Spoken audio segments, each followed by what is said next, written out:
So a paragraph consists of how many sentences? 2 to 3 sentences. For the high schoolers, 3 to 5. The max for everyone in one paragraph is 5 sentences. When you start your essay, I need you to indent. Indent, do you understand what indent means? Yes. So when you're on your computer, because I'm not going to take you writing and writing for days, you can write it and then type it. But you will start and you will push the tab button and it's going to move over automatically. And then you have indented. Now you will not indent every paragraph, only the first, because that way I know this is the beginning, the introduction of your paragraph. Is everyone clear so far? Yes. So you have to have one central idea. Does everyone know what central means? No. One main idea. If you start talking about apples, then you start talking about oranges, then you start talking about monkeys, and then you move over and start talking about bananas, you have lost the central idea. You need to stay on task and stay on your topic, because I don't want it going all over the place. Do you understand now what the central idea means? Yes. Okay, you have to be certain that I'm your reader. I need to know what your central idea is. Please don't tell me at the end of the essay what your central idea is. Please tell me in the beginning, which is also called your thesis statement. It introduces me. Who's the reader? You. It introduces me to what you're going to talk about through the entire essay. So it's similar to if Gabby's mom walked in the classroom and Gabby's mom just went to Gabby and Gabby came to me and said, "Hi, Miss Harris, this is my mother. Her name is Mrs. Harris." Her name is Mrs. Howard. Sorry. She wouldn't say that. Her name is Mrs. Howard, and I would say, "My name is Mrs. Harris. Nice to meet you, blah, blah, blah, blah, blah, blah." Now, we wouldn't say blah, blah, blah. But, she's right here. So your thesis statement is going to introduce me to what you are about to tell me about in the entire paper. Your thesis statement is at the end of the first paragraph. Do you understand so far? Yeah. Are you going to read the whole thing? So all the other sentences, you have a body. And this body has several paragraphs in it. It's going to have at least 3. So Kayla's writing about photography. So up here, she's going to tell me, I like photography because it's what? It's fun. What else? 2 more things.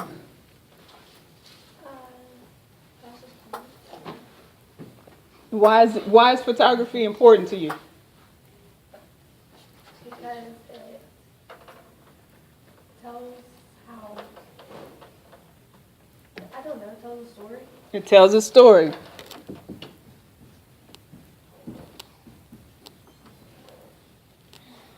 And it captures the moment. I'm just going to make up something.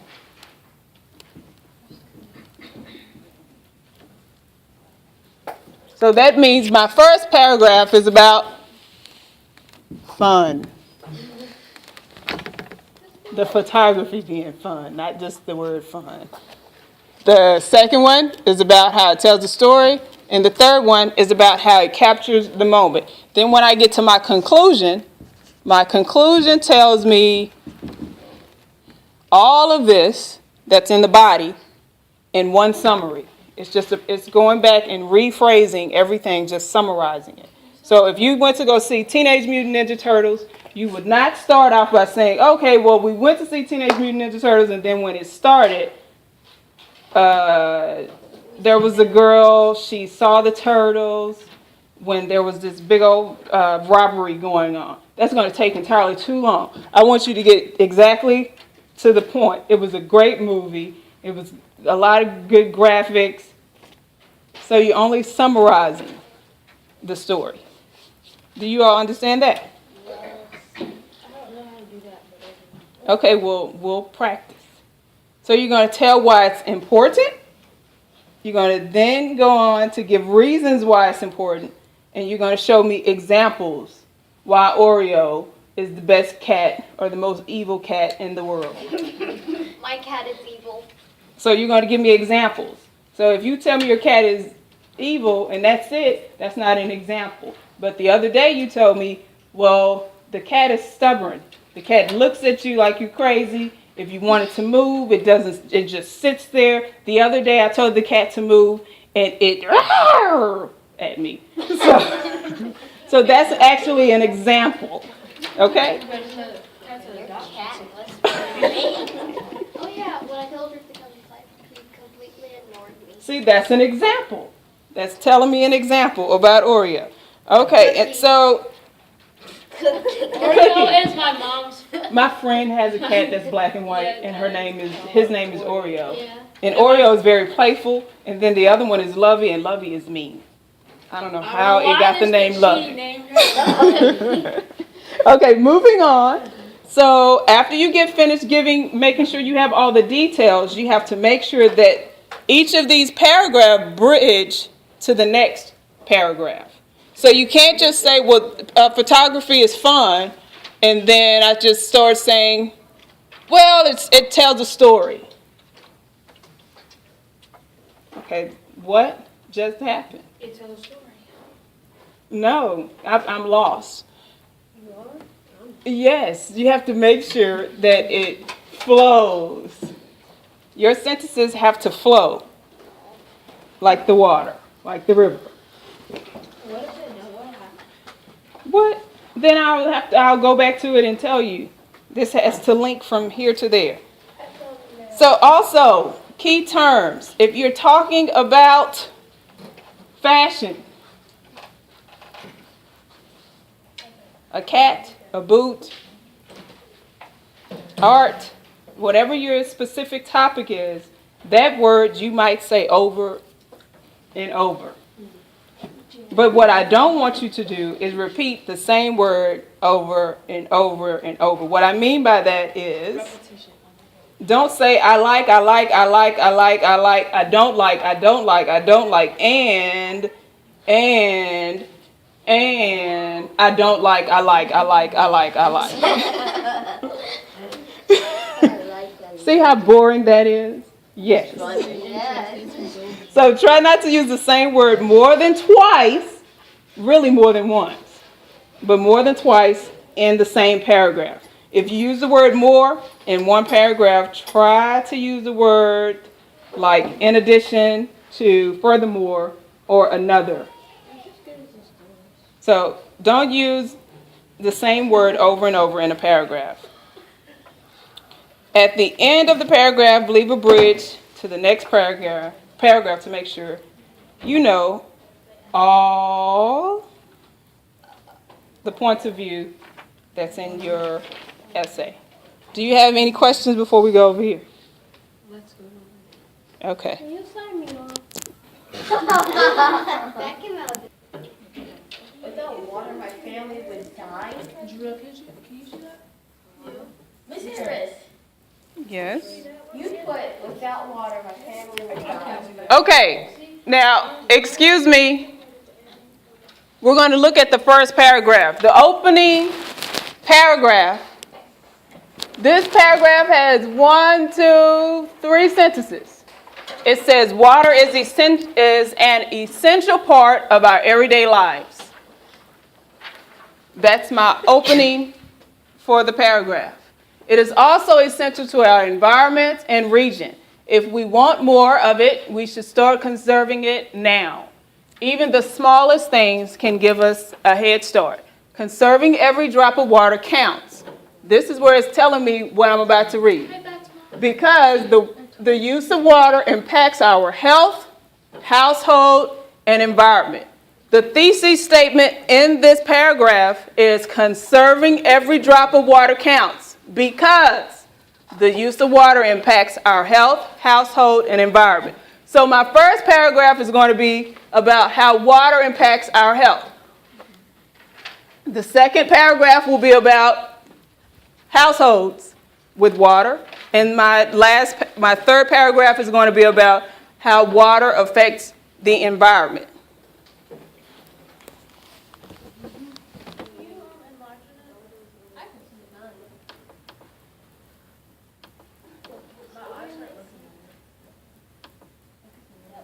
Is that large enough? Yes, that's enough.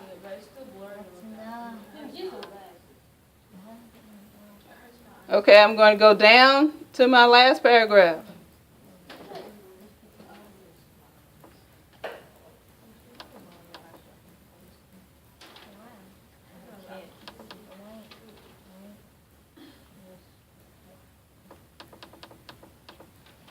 The last paragraph is going to sum up everything that I just talked about. Conserving water is important for our health, household, and our environment.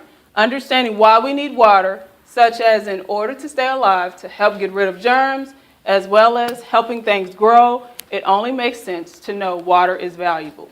Everything needs water everywhere. If we conserve water now, we will have so much water for the future. Conserving this water will benefit our health, family, region, and environment. Keep conserving water. Every drop counts. If you notice, this last paragraph is only summarizing what was talked about in the middle of the essay. The thesis statement told you what the body was, and all you did, all that was done in the very ending, the conclusion, it only wraps up. It gives a brief summary. It is not going on for 10 hours. Do you have any questions so far? Is this my email so I can like change a little Yes. bit and then send it back to you? I didn't hear you. Can you do what? Can you send me that so I can change it a little bit and then send it back to you? No, that's not your assignment. Your assignment focuses on music. Is this mine? I'll change it. Yes. Is this mine? Yes. You can just turn this. Okay, what I did, It no. is my word. What I did on the little small paper, it gives you your instructions, what you're supposed to do with your paper. May I borrow this, Aaron? Okay, we'll get you one. So the name of this assignment is called Reflection on Why I Like. I didn't put what you like because everybody has something different that they like. Wait a minute. So Gabby likes art, so she's focusing on, her title will be, did something happen? Oh. Gabby's title is going to be Why I Like Art. Is it drawing or art? Too many people talking. Why I like drawing. So that's Gabby's title. Kayla's topic is Why I like photography. Hanaya's topic is Why I like renovating? Interior design. Okay. So Aaron's title is Why I like fantasy. Jarrell's topic is, you changed it. Why I like, is it saxophone or jazz? Why I like jazz. So everyone is going to have a different title. The first bullet says, write a 2-page paper whereby students reflect on a specific topic they have selected and it's been approved by the teacher. You've already done that. So you can check that off. You've already done it. The students should include an introduction, 3 body paragraph, and a conclusion. That's what we just went over. The students should include details such as why their topic is important to them, give reasons why it's important, and display examples. When I say display examples, do not draw an illustration or post a picture. When I say display, I mean, use your verbiage, your mouth, your language. You can say it out loud if you want to, but I want it to be typed. So it's a written display, a written example. Type that. Well, first you'll write it. So you don't type until you and I have gone over your paper. Because when you type it, I want it to be right. Okay? So don't waste your time typing. Brittany free writes typing. So that's just what she does. That's how her brain works. So I'm okay with that. Now, the next bullet says include the books and other resources you use to gather your facts. Do not plagiarize. Do not plagiarize. Do not plagiarize. Do not plagiarize. Unless you want an F. How many times did you say that on paper? I said it over and over. Just plagiarize. Plagiarize means if I were to, Gabby drew a picture. I'm not picking on you. Gabby drew a few pictures. I asked her to draw some pictures to help me finish something that Miss Alicia asked me to draw. So plagiarizing is if I go to the art museum and I post the pictures and I say, look what I did. All of these pictures